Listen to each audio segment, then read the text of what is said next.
We're the co-chairs of this session on placemaking. We have Tom Osha from Wexford Science and Technology, our speaker today.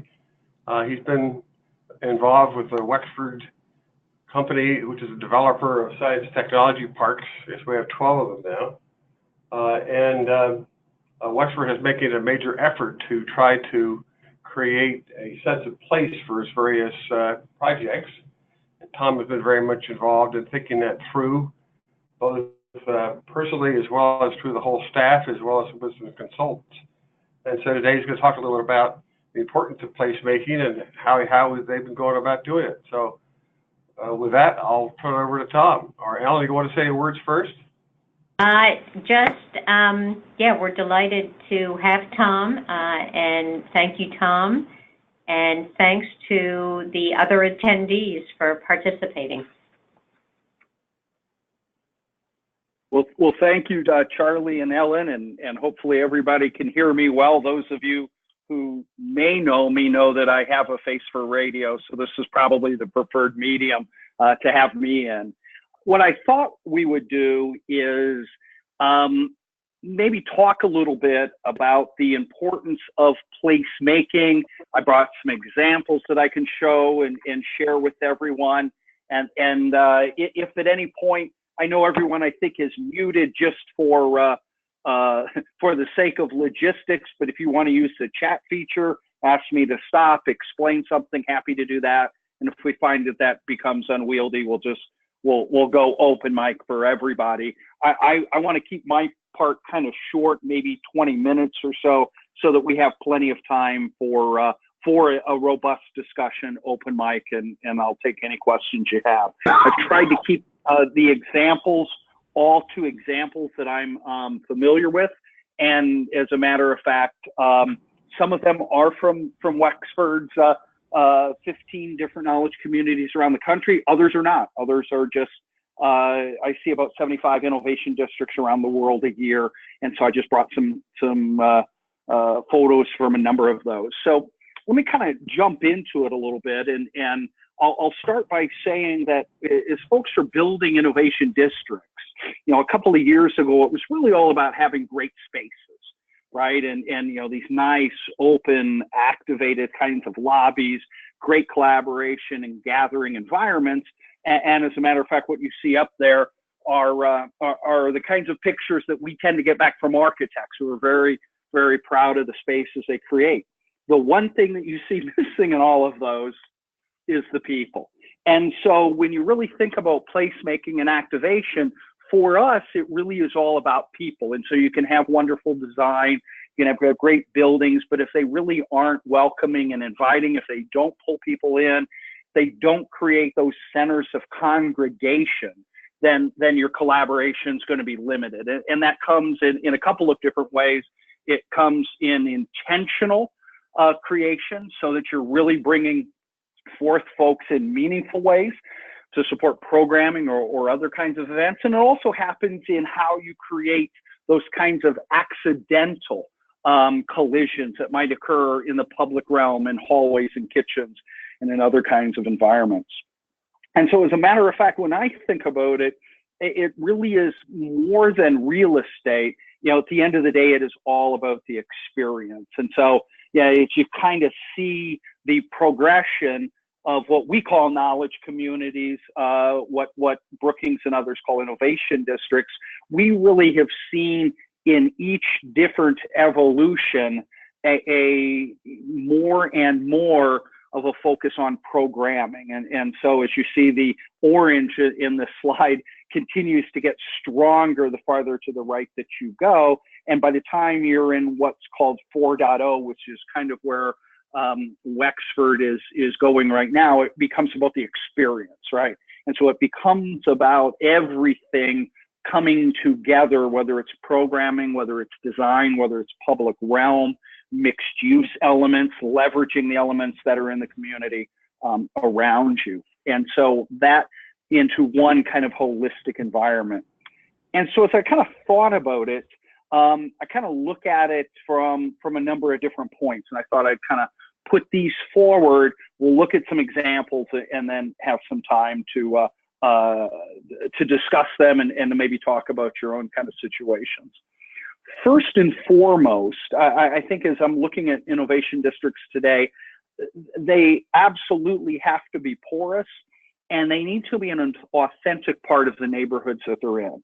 And what I really mean by this is, for too long, it was one of the mistakes that universities made and city planners as well, is that institutions became inwardly focused, not externally focused. And so they looked in on themselves. They either looked in on themselves as a building, or they looked in on themselves as a campus, to the exclusion of their environment and their neighborhood. Certainly over the last many years under Ron Daniels, you've seen how Johns Hopkins has tried to be more a part of East Baltimore. Certainly you've seen what Jim Hughes and Jane Schaub have done to bring Maryland and West Baltimore to be a part of it. And it continues to be a challenge today, especially in academic medical centers. And so you go to a lot of academic medical centers, you go to great hospitals where the buildings are highly activated inside, but are really don't interface at all with each other, with the street, with any kind of district at the ground level, and certainly not with neighborhoods. And as you start thinking about, one of the things that we believe is that innovation creates social and economic inclusion. To do that, then you really have to interdigitate your district. And you have to interdigitate it into the surrounding neighborhood in a very authentic way. You take what the neighborhood has, you add to that the areas of excellence of the institution, you put good design to it, and it becomes a part of something larger rather than just a piece that happens to be located there. The second thing to kind of think about it is, how do you create a beacon for kind of congregation and interaction, right? And so in a lot of places, a lot of campuses, and definitely a lot of regions, you will have multiple centers of gravity. I'll use St. Louis for an example. If you wanted to go to the areas where exciting things are happening in research or entrepreneurial activity in St. Louis, you've got a number of choices. Obviously, you have the Cortex Innovation Community that sits in the Central West End. You have what's happening in T-Rex that's in downtown St. Louis. You have what's happening in what's called 39 North, which is in Creve Coeur around the Monsanto campus. You have what's happening at Bridge Park around the Don Danforth Plant Science Center. You have what's happening in the North County and around the Helix and the NIDA Center. You have what's happening in Chesterfield. And so you have a lot of different areas where there's important things happening. But what you didn't have was really any one beacon, any one center of congregation where folks from all those centers of gravity could come. And that was one of the things that made the establishment of the Cortex Commons there in the Cortex Innovation Community so important, because it gave a platform, a canvas, a beacon for folks to come from. And it isn't just open to those who happen to be tenants or residents of that innovation community, but really starts to become that central gathering place for the entire regional innovation ecosystem. Another thing to think about, and this is something particularly for suburban parks to deal with, because they tend to have a more land than the tight urban parks, is really, how do you create this kind of pedestrian friendly environment that shrinks distance and kills dead zones? And you think about suburban parks where there's a lot of land. Think about areas where maybe land is taken and it's done in phases. Think about environments that maybe don't have a fully developed street grid yet. You have a lot of pathways to have to walk. I'll give an example, is the University of South Florida's park that sits at the corner of Bruce B. Downs and Fowler in North Tampa, Florida. And this research park happens to, because of the way it was laid out, you are almost a 20-minute walk from Bruce B. Downs to the next curb cut at Spectrum Drive. And so that's kind of that distance in and of itself feels like a barrier to things happening. And so that's why Street grids are important. You think about what's happened at U City Square in Philadelphia. That development has actually reestablished the old 37th Street, which used to go through and connect Lancaster Avenue to Market Street.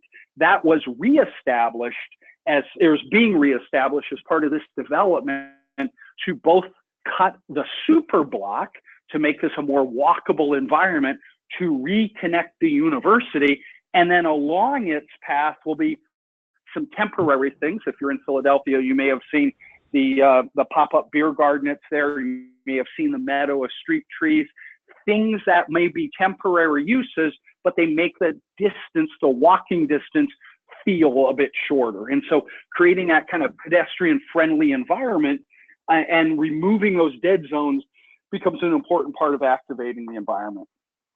Now, it's easier to do these kinds of things when you're planning, new construction or redevelopment. When you've already got things that are there, there's still a lot that you can do. And so the next thing is really, how do you celebrate and leverage the elements that you already have in place? So it doesn't have to be the building of a new building, the creation of a park. Things like the Cortex Commons and Bailey Park in Winston-Salem cost millions of dollars and take a lot of time to do. There are things that one can do with what you already have, whether it's just a simple intersection, a parking lot, maybe it's adjacencies that already exist. And so we'll look at some interesting examples of that. So you have things to do now, as well as you plan for, more construction and further phasing in your own parks.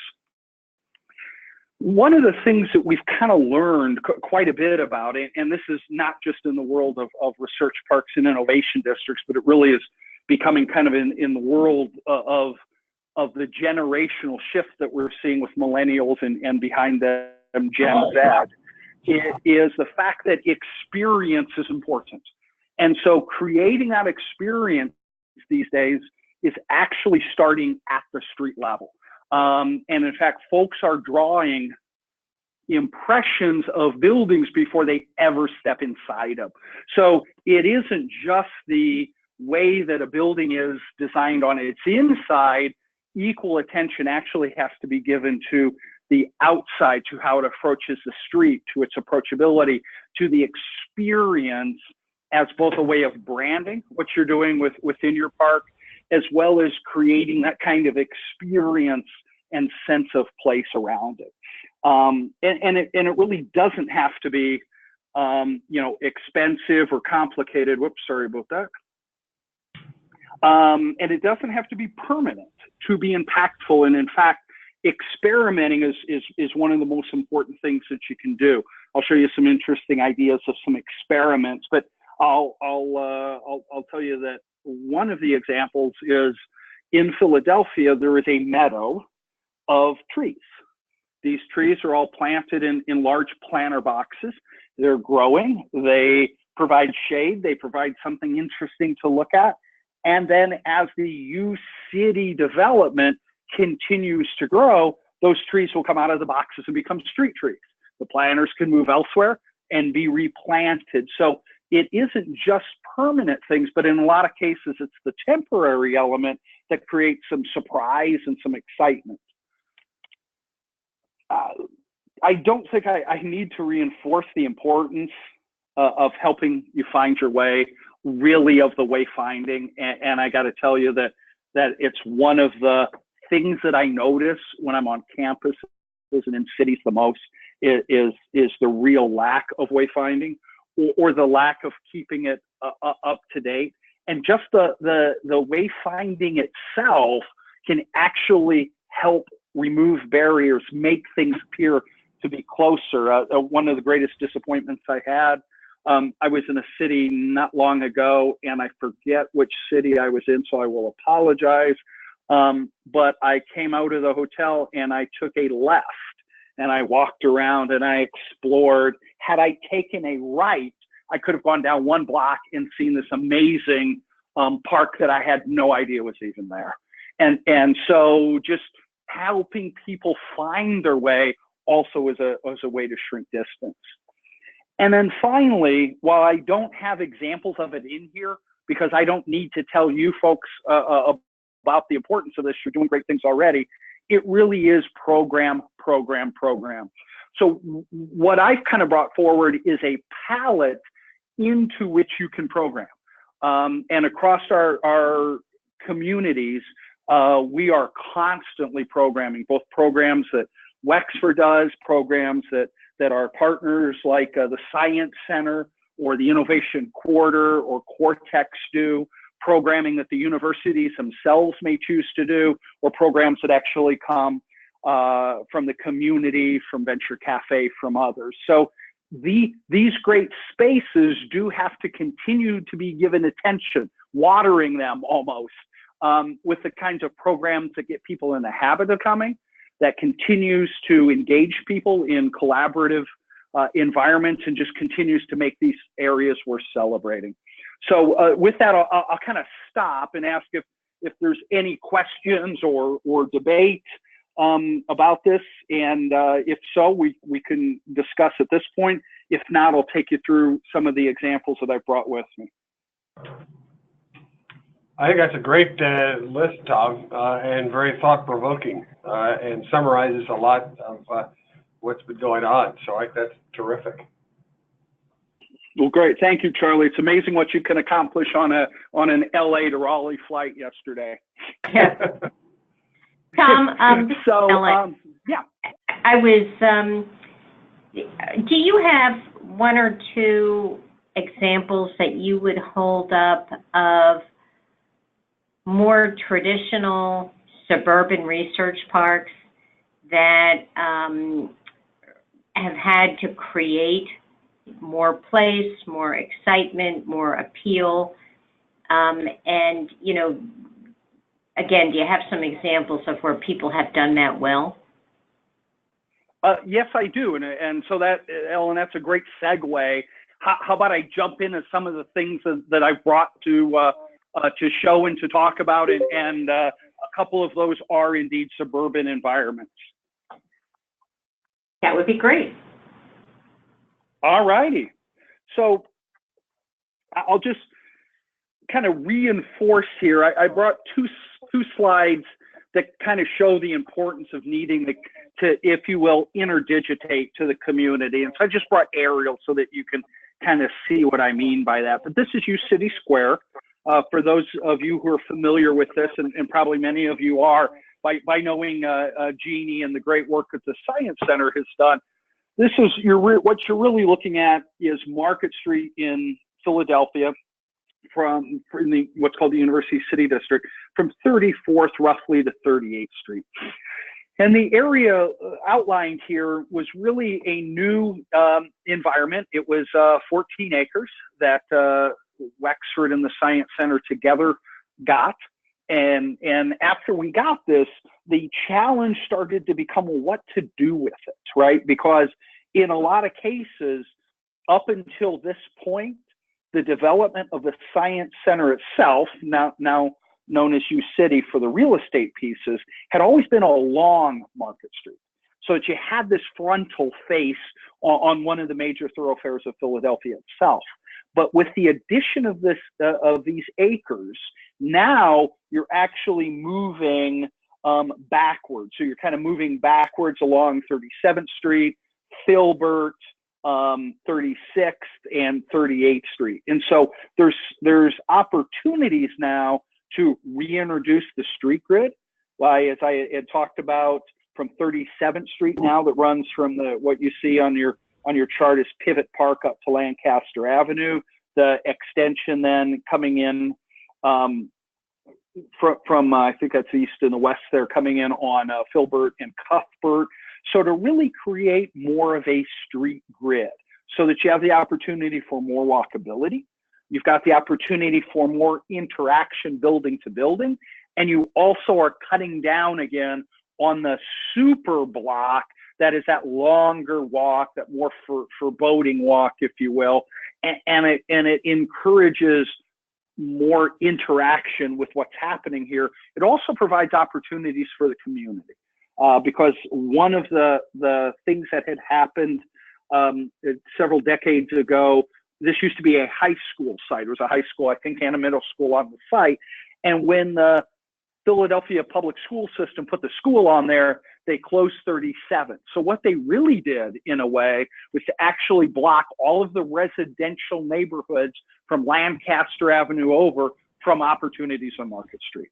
And with those being economically, disenfranchised kinds of communities, the more permeability, the more that you can get from your residents into the Science Center, you can get to great programs like First Hand at the Science Center. You can get to the West Philadelphia's Skills Initiative. You can get to jobs, middle skill and technician jobs in the companies that comprise U City. So it does a number of things by kind of opening up that environment. And the same thing was true in Winston-Salem. So this is the Wake Forest Innovation Quarter. It is the largest historic redevelopment in the history of North Carolina. And it is basically encompasses all of the old R.J. Reynolds cigarette factories, turning them into a redevelopment for innovation that is anchored by Wake Forest Baptist Medical Center, as well as a number of companies. And again, in doing so, what you see on your screen to the lower left is actually the central business district, the downtown core of Winston-Salem. In fact, I'm in the Cardinal Hotel right now looking out my window at what's happening there in the Innovation Quarter. So kind of stitching this environment together with the downtown rather than having it being separate also gives the ability then to integrate some of the businesses on Trade Street, some of the art galleries that sit along Liberty. And so being able to use that urban environment by making those connections a little bit better. Tom, you might mention in both those situations, you also created a big public green, which you show there, like Bailey Place, which is that's right. Space and green space. That's why I popped that up. Yep, thank you, Charlie.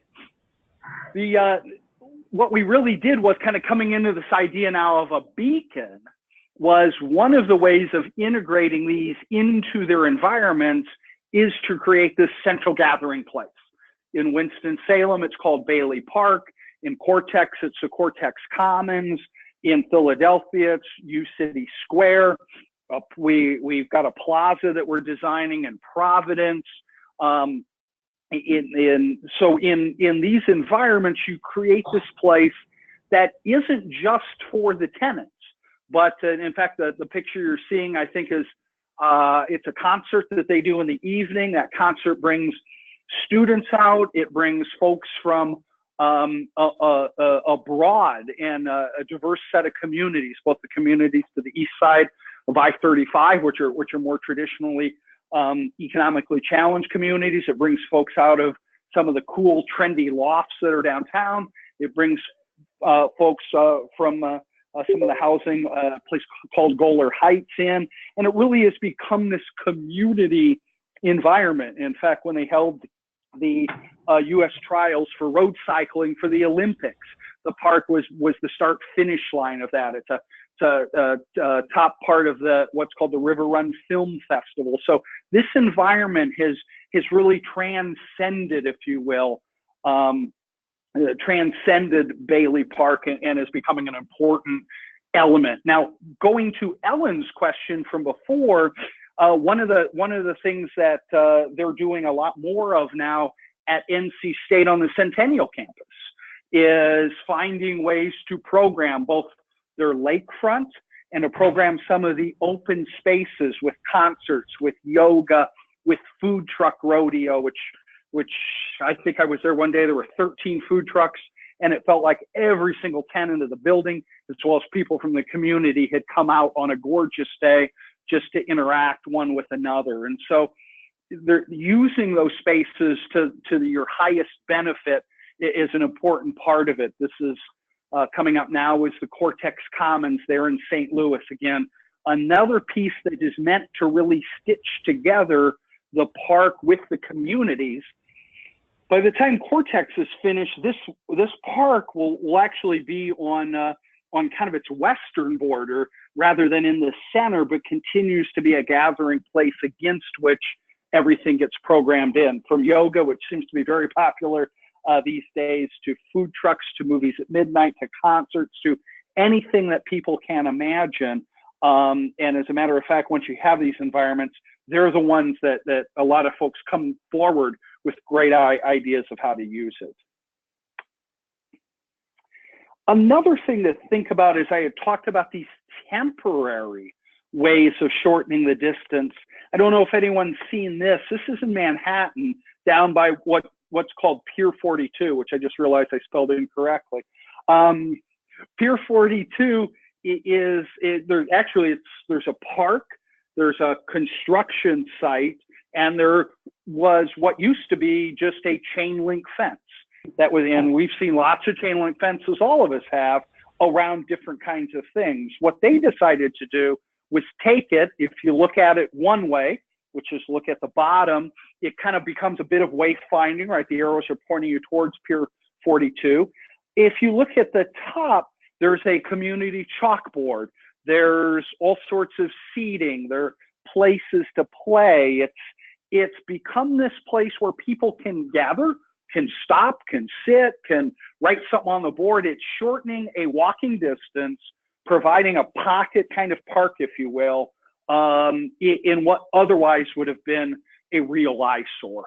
And I think a lot of us are seeing some of the things happening with construction scrims around the country. They're now being turned over to local artists and school groups and others to at least put something more visual than just the green scrim on a fence to make it a little bit more interesting.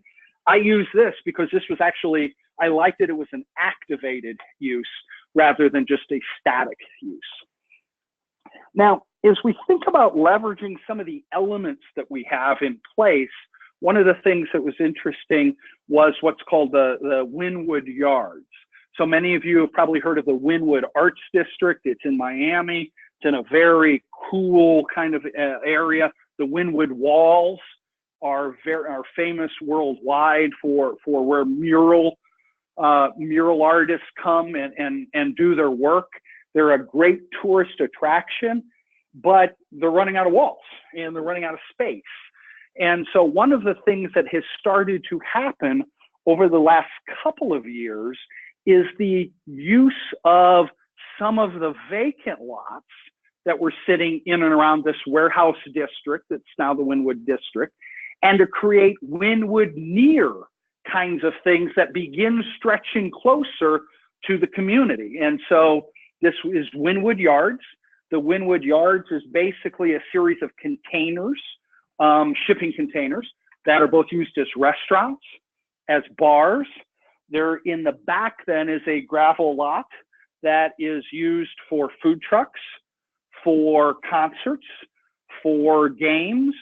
And the whole thing is a temporary kind of environment that probably takes up close to 2 to 2.5 acres and is meant to be movable as development needs to come. And so this has actually become a gathering place, but because it's not right there at the Wynwood Walls, it's a step closer to the Overtown community. It's a bit more inclusive, as well as it's beginning to improve the neighborhood around that as it marches closer to things like Converge Miami, which is the University of Miami and Wexford's project there.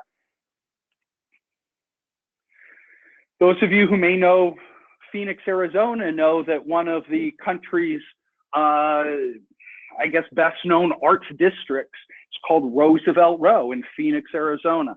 And they have what's called First Fridays. It's when people come out. They get about 40,000 people every Friday to come out to this art, beer, wine, food vendor kind of environment every Friday.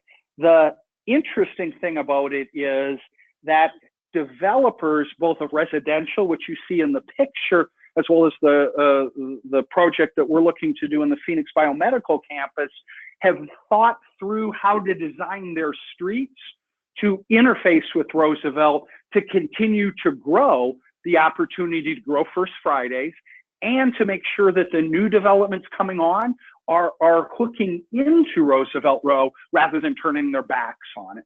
So as we were planning what we would put in different spots within the plot of land, the 7 acres that we're working with, we were very intentional to make sure that what we did celebrated something that was already there. And in fact, we cited a building on the north end of the 7 acres so that the first building would actually allow us to interface with Roosevelt rather than kind of on the south end, which would have been the equivalent of two more full blocks away, and felt like it was getting away from that kind of activation.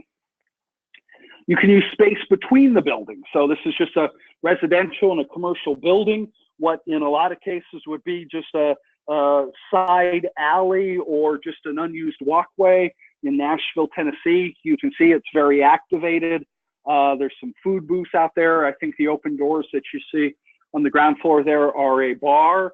They do have a little barrier put up saying you can't take alcohol out of it, but then that allows you to have this kind of environment where people gather, both residents of the buildings and folks at work as well. So it's just a way of using a space that you may have. Ellen, you'd asked about who else I think is doing a good job.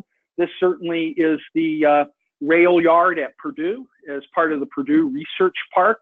This is actually the space between two buildings. So Purdue was putting up a second building, and as they were thinking through the idea, Greg Napier had the thought that, well, could we do something with this space between the two buildings and create kind of a gathering place for residents of the research park? And so at probably a smaller incremental cost than, to build a building just for it, Purdue was able to create kind of this rail yard environment in the space between two buildings. It's wonderfully done. They've done a terrific job of it, and it's an impressive kind of place and a great idea for using what otherwise would have been a service corridor or literally just an interstitial space between two buildings. And while I'm on the topic of suburban parks doing it well, Purdue's been doing a good job of using the city of West Lafayette's initiative to redevelop State Street as a catalyst for them to move a little bit further to the west of their Discovery Park and be able to create more of an innovation district environment as well. They saw this opportunity to improve the street, State Street's the main street through West Lafayette and then in through the Purdue University campus.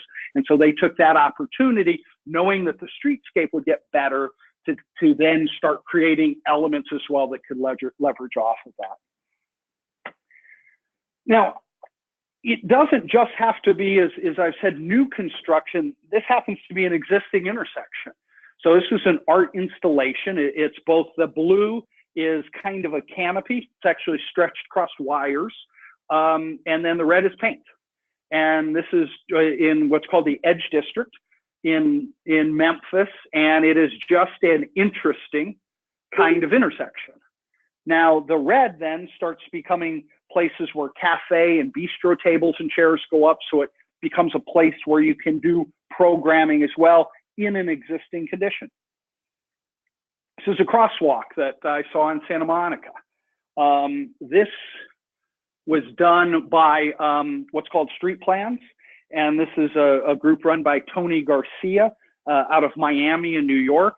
And they specialize in things like this, in taking an existing crosswalk, in taking a street, in grabbing a couple of parking spaces and turning them into a pocket park. They specialize in doing what I call high impact, low cost, community generated things that can activate an existing condition. And so in fact, Tony wrote a book called Tactical Urbanism, which I would suggest is a great read. He's a very smart guy, and the things that they do are inclusive and user and community generated, which means then you get on board the Department of Transportation, City Public Works, all of the folks that you would need to have on board to paint giant hands in a middle of an intersection in Santa Monica. But as we're talking about the user experience, this is that experience now that's creating something that starts right there. This is, I've already mentioned, the Philadelphia Horticultural Society's pop-up beer garden. It's in U City Square, and it's behind the new building that's coming up, 3675. This is a site that will be another building someday, but right now it creates activation. It continues to bring people into the U City Square, the Science Center environment, and it makes use of land that otherwise would have a fence around it and not serve as a real gathering place. This is the perfect kind of gathering place, particularly as 3675 is coming up, that will have the new quorum that will become the gathering place then when that's opened. Think about surprising things that are out there. This is the Umbrella Project. It's in Annie's Lane in Dublin, Ireland. I saw this one a few weeks ago, and it was an entire surprise. I turned down an alley. The kinds of designs which, you know, London and Dublin and a number of European cities are famous for, these close-in kinds of alleys and streets. And here's just a bunch of colorful umbrellas that, again, lend some engagement to it. It makes it an area people wanted to be in. By putting those umbrellas up, what was a dark, dingy alley became a little fresher. And now, as you can see, people actually start to program into that alley out of the public houses. This is in London, although it moves around. This is a container. This is a mobile container that Fever Tree, which makes tonic, had commissioned. And they commissioned this Fever Tree container, and they move it around to various festivals. It sits in a couple of activated parks in London, goes to Manchester, it goes all over. But it is as soon as it pops up, you know, in that kind of environment, as you can see, it becomes a kind of a focal point for activation. Getting near the end here, I wanted to talk a little bit about that idea of placemaking. If you're familiar with Durham, North Carolina, this is Brightleaf Square.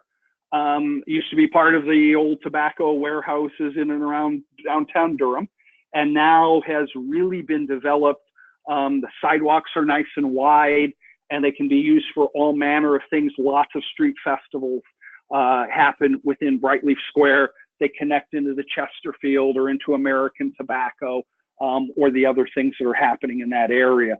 But the wayfinding, they put a lot of attention to the wayfinding there. This is South Bank in London. You always know where you are and how to get to other things. And I love this sign. So this one sits in Westminster. And London's full of these, for those of you who know London pretty well, which provide great reference points as to which direction to walk. There's other information on there as well. You know that the restrooms are 24-hour restrooms. You know which direction the metro is, you know, where the nearest metro stops are at Piccadilly and Leicester. So the sign itself becomes an interesting element and just a way of moving people around your innovation district. So with that, I will stop. I maybe went a little bit longer than I wanted to. So I will take any and all questions that folks may have, or discuss the great things you're doing in your own parks. Thank you, Tom. That was terrific. Great pictures and great examples of what can be done, for sure. Yes, that was great to have so many different examples.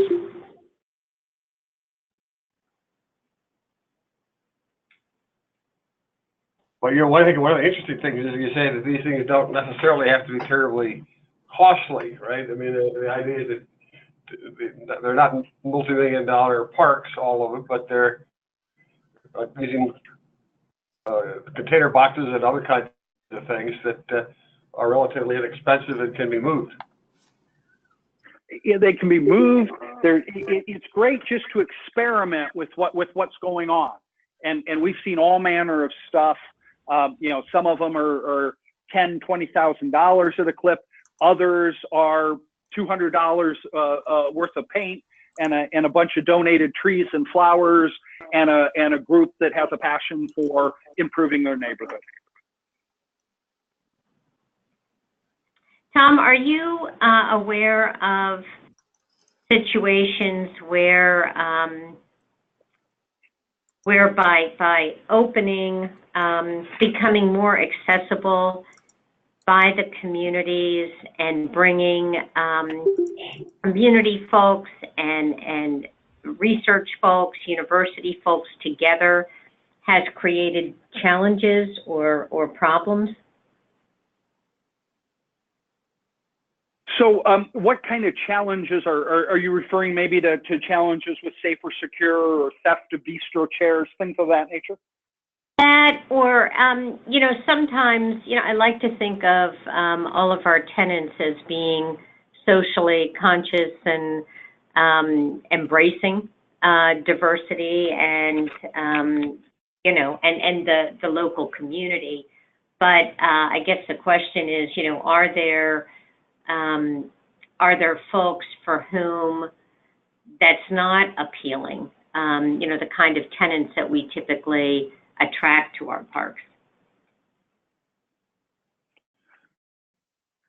So we've seen a number of different situations.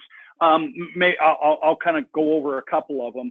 The one of the ones that I found was most surprising, and this was, I spent time with Dan Biederman, and if you don't know, Dan Biederman is probably the gentleman most associated with bringing Bryant Park in New York back to life from the open air drug market that it was in the late 80s and early 90s to today, what it is considered a world example of this kind of central beacon.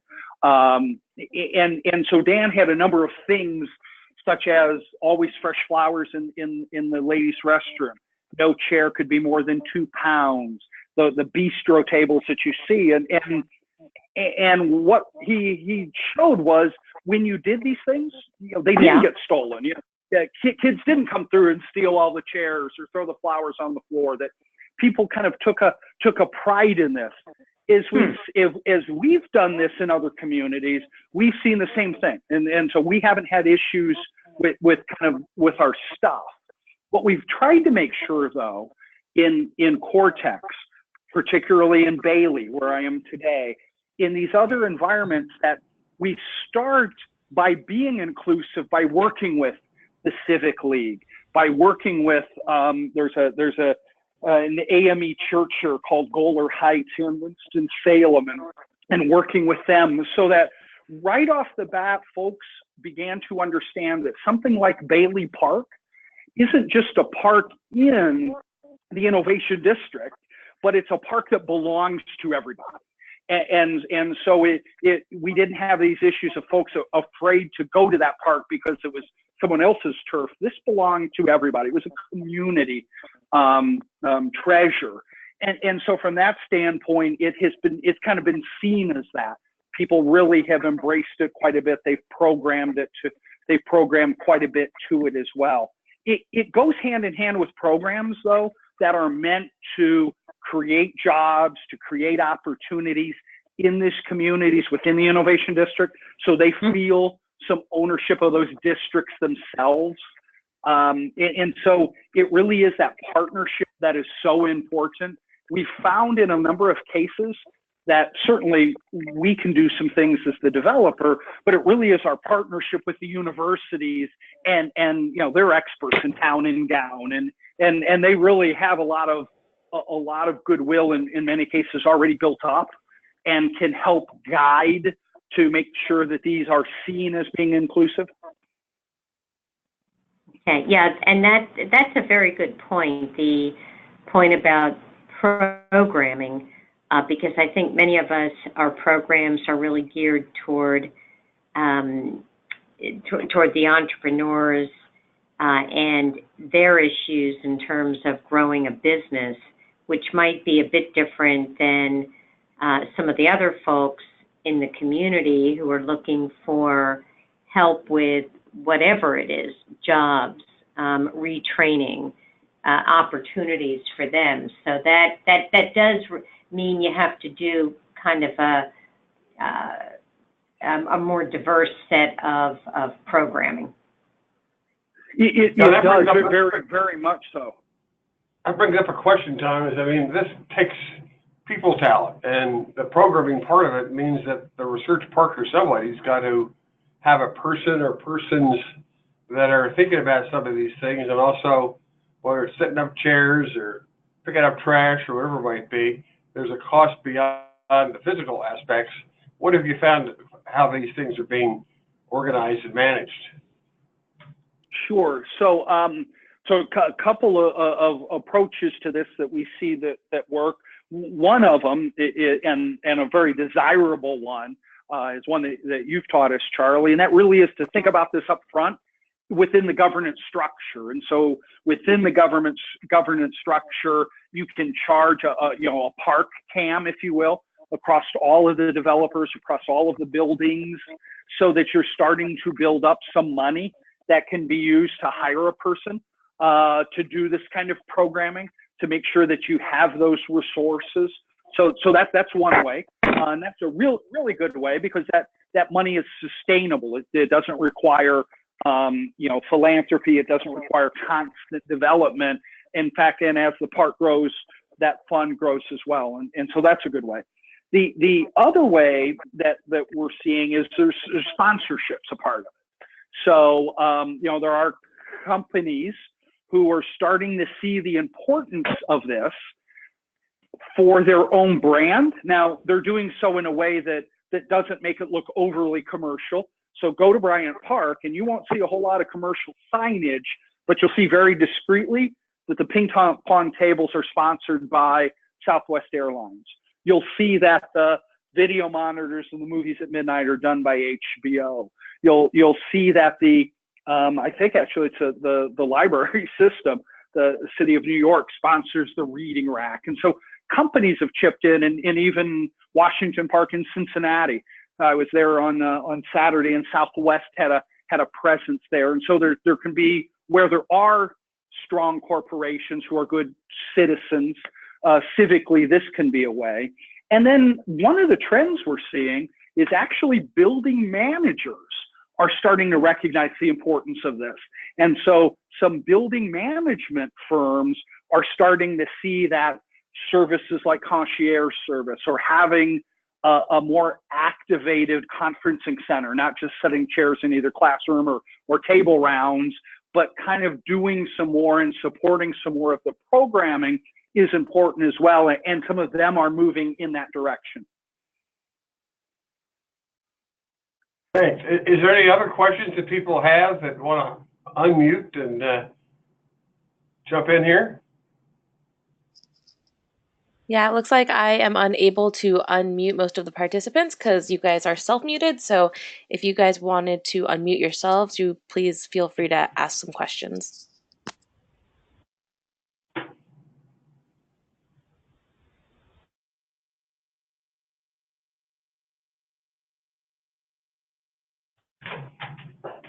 Can people also use their chat space, I guess, to ask a question? However you like. I'm not seeing the number of people dropping, so I'm hoping folks are finding value in what we're talking about. I'm sure they are, Tom. We have a comment from Kate Engel that says, not a question, but wanted to comment that this was great information. Thank you. Well, thank you, Kate. And certainly I'm happy if offline. I know sometimes these kinds of WebEx conferences are a little tougher, but if anybody would like to reach out to me, my contact information you see on the slide, happy to chat with you about other things that we have seen, or maybe about your own circumstance as well. Well, that's very generous of you, Tom. So anybody else have any questions or comments? Well, if not, I think also we want to get some ideas of other speakers for the future. So if any of you have some ideas about that, please get in touch with Ellen or me. So we'll be planning ahead here for another program in a month or two. Yeah, that would be great, because our next one, I believe, would be August. And then I hope you're all coming to our annual conference. And at the annual conference, we'll have an opportunity to get together as a group and to explore some other issues related to community and placemaking. Melinda, is there anything that you wanted to say before we sign off? Nope. Thank you everyone for coming, and thank you, Tom, for giving us this great presentation. It's Great. my pleasure. Thank you for inviting me and including me in the great work of AURP. All right. Tom. Thank you. Bye-bye. Bye-bye. Goodbye, everybody.